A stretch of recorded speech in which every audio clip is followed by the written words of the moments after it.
Siamo con il curatore della mostra delle sculture di Salvatore Grillo in arte Grillos. È proprio il caso di dire lo scultore della bellezza.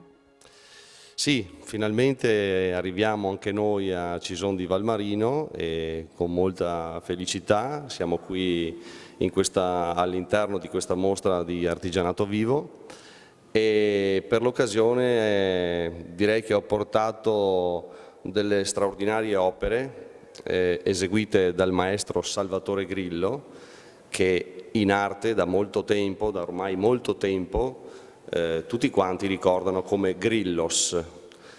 Si tratta di sculture in bronzo, come potete ben vedere, sculture in bronzo realizzate con la tecnica antica della cera persa e rappresentano la donna.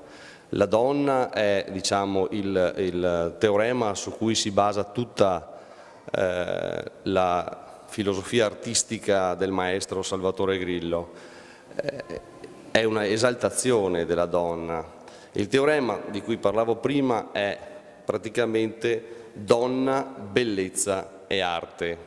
Donna, bellezza e arte è una trasformazione da un'idea alla materializzazione di questa idea in queste forme, in queste sculture per l'appunto. Le opere sono bellissime e in questi giorni c'è stata partecipazione di pubblico?